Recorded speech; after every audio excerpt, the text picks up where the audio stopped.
Now let's install the software that we're going to use in this course. For this course, you will need to be able to run Anaconda. Anaconda is software that allows you to run Python applications in an encapsulated environment. This environment will include a set of installed libraries of specific versions. And that helps a lot with repeatability.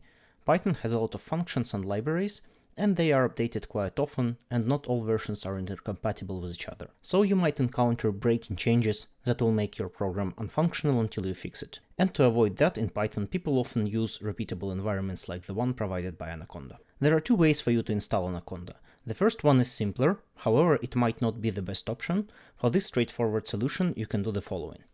First, go to anaconda.com. You will end up on the welcoming page. You need to select products and then individual editions in the navigation menu, in the upper part of the screen. And here you will end up with the individual edition page, and you will need to press download. It will download the Anaconda installer for you. In this case, it detected and selected 64-bit graphical installer for Windows.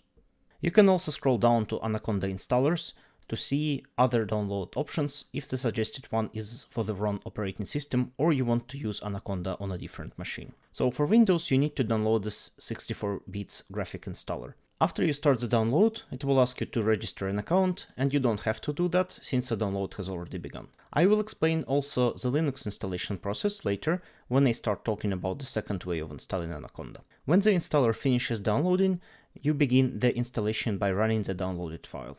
You will need to have administrative privileges on the computer on which you install Anaconda. You can either install Anaconda for the current user or all users. The choice doesn't matter much if you are the owner of that computer. I would also recommend registering Anaconda as default Python 3.8 interpreter. A few minutes later, the installation is complete and we can proceed.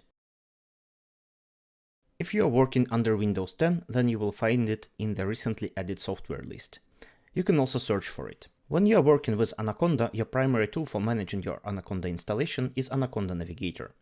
When you will have Anaconda installed in the list of software, you can find Anaconda Navigator in the Start menu or list of installed software. Once you start it, it will do a little bit of post-installation setup and then it will open the main screen.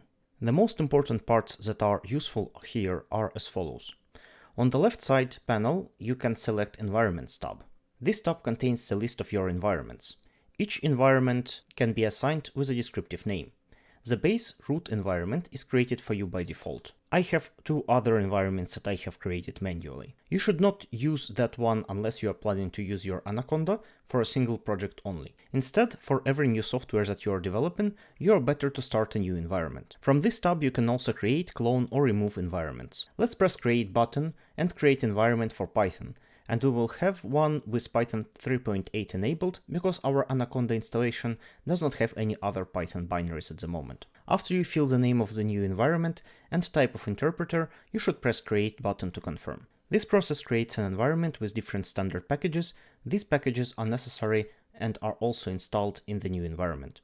They are listed in the right column of this tab. For this minimal installation, the installed items include some OpenSSL libraries, pip, which serves as package manager, setup tools that are necessary to make installations of packages, as well as Visual Studio 2015 runtime libraries. These runtime files are necessary to compile some packages that include C-level optimizations or depend on C implementations of existing libraries on Windows computers. These packages are not open source, but are freely available. To the right of the name of our newly created environment, we have a play button. If we press it, we will have options on how to use this environment. First, we'll have option to open a terminal, which will start a command line with paths and environment variable setup in such ways that once we type Python, it will reference the binaries and libraries of the environment that we have created. Everything that we do in this command line will be actually executed within this environment. To verify that everything is correct, you need to pay attention to a prefix at the beginning of the command line.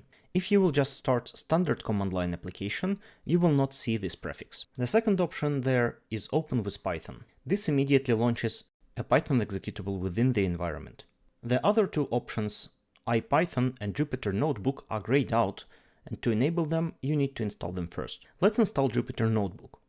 To do that, we will return back to home screen and select Applications on our environment. There we'll locate Jupyter Notebook block and press Install. After that, you should see Jupyter Notebook button changed to Launch. If you've pressed that button now, you will be able to launch it. Jupyter Notebook operates as a server that serves on the port 8888 by default. It might be 8889 or something else if the default port is already taken, but regardless of the port, you will end up on the web page in which you can do different things. For example, you can start new Python core and it will open web page with the notebook. We will get back to this a little bit later.